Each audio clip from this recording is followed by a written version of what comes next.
ನಮಸ್ಕಾರ ವೀಕ್ಷಕರೇ, ಎಲ್ಲರಿಗೂ ಗೌರಿ ಗಣೇಶ ಹಬ್ಬದ ಹಾರ್ದಿಕ ಶುಭಾಶಯಗಳು. ನಾವು ಇವತ್ತಿಂದ ನಮ್ಮ ಕನ್ನಡ ಜನತೆಗೆ ಒಂದು ಹೊಸ ಚಾನೆಲ್ನ ಇಂಟ್ರೊಡ್ಯೂಸ್ ಮಾಡ್ತಾ ಇದ್ದೀವಿ. ಆ ಚಾನೆಲ್ ಹೆಸರು ಮಾತು ಕತೆ ಅಂತ. ಸೊ ಈ ಚಾನೆಲ್ನ ಬೆಳೆಸೋದು, ಹಾರೈಸೋದು, ಪ್ರೋತ್ಸಾಹಿಸೋದು ಎಲ್ಲ ನಿಮ್ಮ ಕೈನಲ್ಲಿದೆ.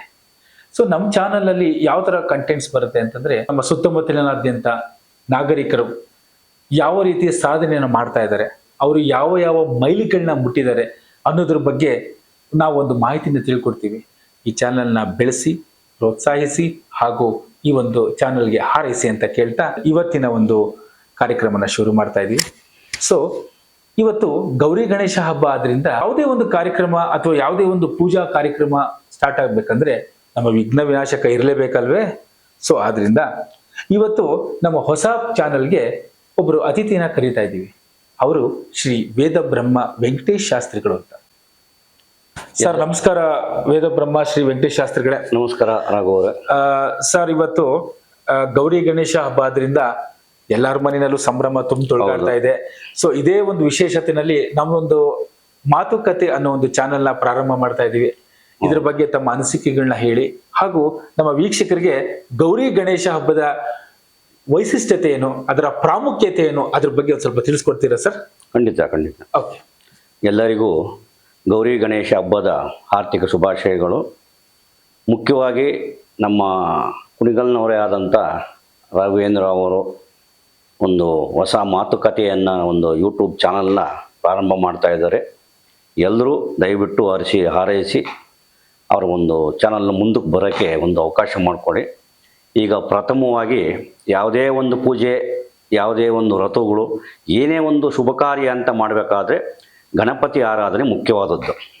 ಅದಕ್ಕಾಗಿ ಆ ಗಣಪತಿ ಬಗ್ಗೆ ತಿಳಿಸ್ಕೊಡೋಕ್ಕಾಗಿ ನನ್ನ ಒಂದು ಅವಕಾಶ ಕೊಟ್ಟಿದ್ದಾರೆ. ಅವರಿಗೆ ಧನ್ಯವಾದಗಳನ್ನು ತಿಳಿಸ್ತಾ ಇದ್ದೀನಿ. ಈಗ ವರಸಿದ್ಧಿ ವಿನಾಯಕ ಸ್ವಾಮಿ ವ್ರತ, ಮುಖ್ಯವಾಗಿ ಎಲ್ಲ ವ್ರತಗಳಲ್ಲೂ ವರಸಿದ್ಧಿ ವಿನಾಯಕ ಸ್ವಾಮಿ ವ್ರತ ತುಂಬ ಶ್ರೇಷ್ಠವಾದದ್ದು. ಯಾಕೆ ಅಂತಂದರೆ, ಈ ಜಗತ್ತಿಗೆ ಒಡೆಯನಾದಂಥ ಪರಮಶಿವನು ತನ್ನ ಮಗನಾದ ಗಣಪತಿಗೆ ಒಂದು ಗಣಗಳಿಗೆ ಪ್ರಮಥ ಒಂದು ಗಣಗಳಿಗೆ ಅಧಿಪತಿಯಾಗಿ ಮಾಡ್ತಾನೆ.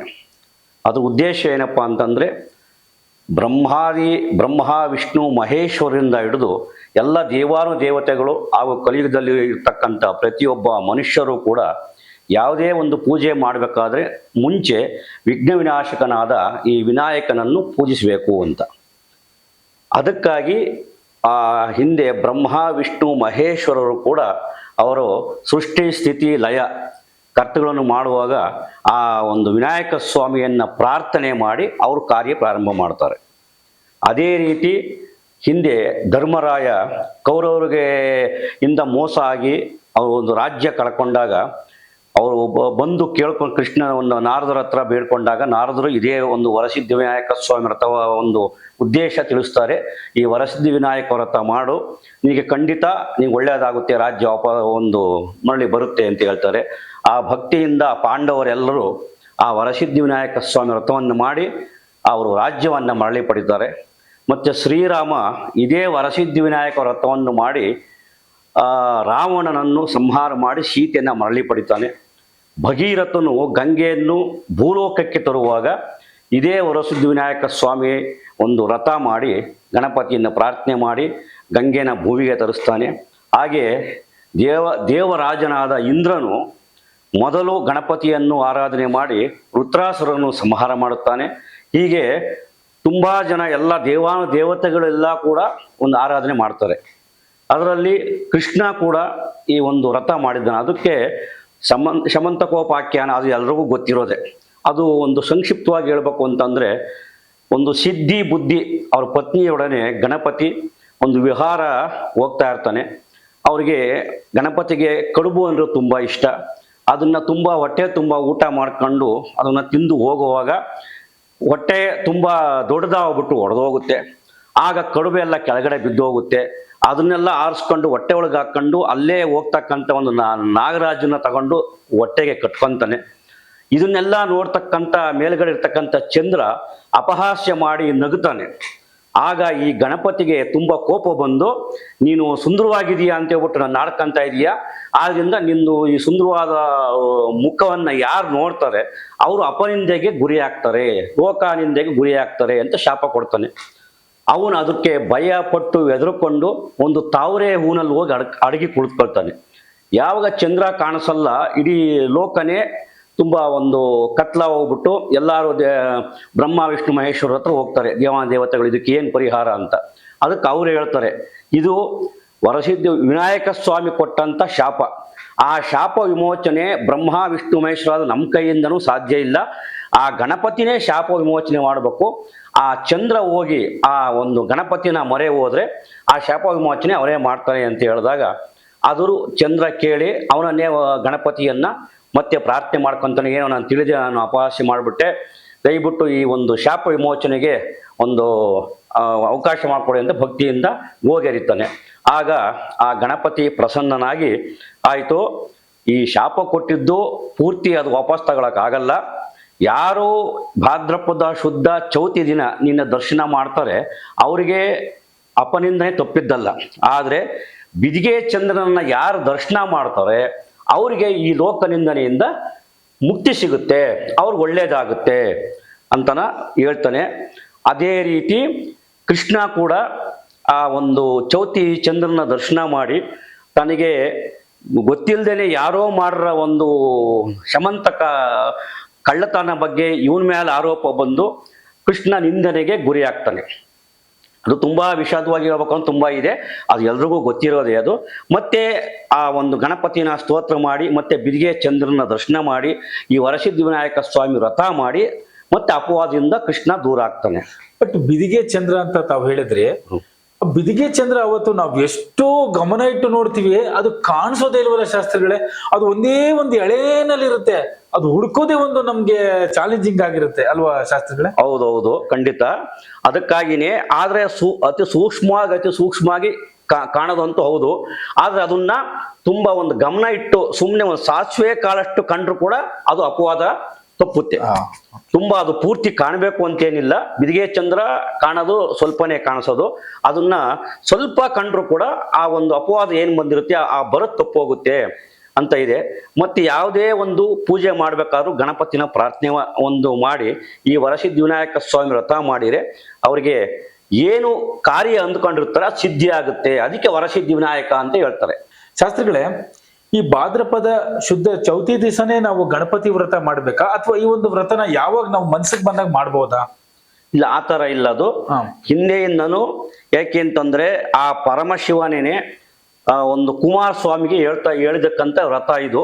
ಆ ಒಂದು ವಿಷದವಾದ ಕತೆ ತನ್ನ ಒಂದು ಇನ್ನೊಬ್ಬ ಮಗನಾದಂತ ಕುಮಾರಸ್ವಾಮಿಗೆ ಹೇಳ್ತಾನೆ, ಭಾದ್ರಪದ ಶುದ್ಧ ಚೌತಿಯಂದೇ ವ್ರತವನ್ನು ಮಾಡಬೇಕು. ಒಂದು ವೇಳೆ ಅವತ್ತು ಮಾಡೋಕ್ಕಾಗಿಲ್ಲ ಅಂತಂದ್ರೆ ಇನ್ನೂ ಒಂದು ಅವಕಾಶ ಇದೆ. ಏನು, ಪ್ರತಿ ತಿಂಗಳು ಬರ್ತಕ್ಕಂಥ ಪ್ರತಿ ಬಹುಳ ಚೌತಿ ದಿನ ಸಂಕಷ್ಟಹರ ಗಣಪತಿ ವ್ರತ ಅಂತ ಮಾಡ್ಕೋಬಹುದು. ಅದು ಇದರಷ್ಟೇ ಫಲ ಸಿಗುತ್ತೆ. ಅದನ್ನ ಸಂಜೆ ಚಂದ್ರೋದಯ ಕಾಲದಲ್ಲಿ ಮುಂಚೆ ಪೂಜೆ ಮಾಡಿ ಆ ಚಂದ್ರೋದಯಕ್ಕೆ ಅರ್ಘ್ಯ ಕೊಟ್ರೆ ಆ ಒಂದು ಏನು ಅಂದ್ಕೊಂಡಿರ್ತಾರೆ ಆ ಕಾರ್ಯ ನೆರವೇರುತ್ತೆ. ಅದಕ್ಕೆ ಅದು ಸಂಕಷ್ಟಹರ ಗಣಪತಿ. ಅವ್ರ ಸಂಕಷ್ಟ ಏನಿರುತ್ತೆ ಅದು ಹರಣೆ ಮಾಡೋದ್ರಿಂದ ಅದು ಸಂಕಷ್ಟಹರ ಗಣಪತಿ ಅಂತ. ಇದು ವರ್ಷಕ್ಕೊಂದ್ಸಲ ಇದು ವರಸಿದ್ಧ ವಿನಾಯಕ ಸ್ವಾಮಿ ವ್ರತ ಮಾಡಬೇಕು. ಬೇರೆ ದಿವಸದಲ್ಲಿ ಮಾಡಕ್ಕೆ ಅವಕಾಶ ಇಲ್ಲ. ಬೇರೆ ದಿವಸದಲ್ಲಿ ಮಾಡಬೇಕು ಅನ್ನೋ ನಂತರ ವರ್ಷ ಪೂರ್ತಿ ಬಹುಳದಲ್ಲಿ ಬರ್ತಕ್ಕಂಥ ಚೌತಿ ದಿನ ಮಾಡ್ಬೋದು. ಅದಕ್ಕೂ ಇಷ್ಟೇ ಶ್ರೇಷ್ಠವಾದಂಥ ಒಂದು ಮಹತ್ವ ಇದೆ. ಅದನ್ನ ಮಾಡಿ ಅವರು ಒಂದು ಕಾರ್ಯಸಿದ್ಧಿ ಮಾಡ್ಕೋಬೋದು. ಯಾರು ಒಂದು ವಿದ್ಯಾರ್ಥಿಗಳು ವಿದ್ಯೆ ಬೇಕು ಅಂತ ಹೇಳ್ತಾರೆ, ಪ್ರಾರಂಭದಲ್ಲಿ ಈ ವಿನಾಯಕ ಸ್ವಾಮಿನ ಪೂಜೆ ಮಾಡಿ ಒಂದು ಪ್ರಾರ್ಥನೆ ಮಾಡಿಕೊಂಡ್ರೆ ಅವರಿಗೆ ತುಂಬ ಉನ್ನತವಾದಂಥ ವಿದ್ಯೆ ದೊರೆಯುತ್ತೆ. ಒಂದು ಧನ ಲಾಭ ಅಪೇಕ್ಷೆ ಪಡ್ತಕ್ಕಂಥವ್ರು ಯಾರು ಪೂಜೆ ಮಾಡ್ತಾರೆ ಅವರಿಗೆ ಧನ ಲಾಭ ಬರುತ್ತೆ. ಮತ್ತೆ ಸಂತಾನ ಪ್ರಾಪ್ತಿ ಹಾಗೆ ವಿವಾಹ ಪ್ರತಿಯೊಂದು ವಿಷಯದಲ್ಲೂ ಯಾವುದೇ ಅವ್ರು ಅಂದ್ಕೊಂತಾರೆ ಅದನ್ನ ಒಂದು ಮನಸ್ಸಲ್ಲಿ ತುಂಬಾ ಭಕ್ತಿ ಶ್ರದ್ಧೆಯಿಂದ, ಮುಖ್ಯವಾಗಿ ಬೇಕಾಗಿರೋದು ಯಾವುದೇ ಪೂಜೆಗೆ ಭಕ್ತಿ ಶ್ರದ್ಧೆ ಬೇಕು. ಸುಮ್ಮನೆ ಏನೋ ಒಂದು ನಾವು ಕಾಟಾಚಾರಕ್ಕೆ ಮಾಡ್ತೀವಿ ಅಂದ್ರೆ ಅದು ಸ್ವಾಮಿ ಒಲಿಯಲ್ಲ. ಭಕ್ತಿ ಶ್ರದ್ಧೆಯಿಂದ ಗಣಪತಿನ ಆರಾಧನೆ ಮಾಡಿದರೆ ಖಂಡಿತ ಅವ್ರಿಗೆ ಒಂದು ಆ ಸಂಕಷ್ಟ ಹರ ಮಾಡ್ತಾನೆ. ಮುಖ್ಯವಾಗಿ ಅವ್ರು ಏನು ಕೇಳುತ್ತಾರೆ ವರನ ಸಿದ್ಧಿ ಮಾಡ್ತಾನೆ.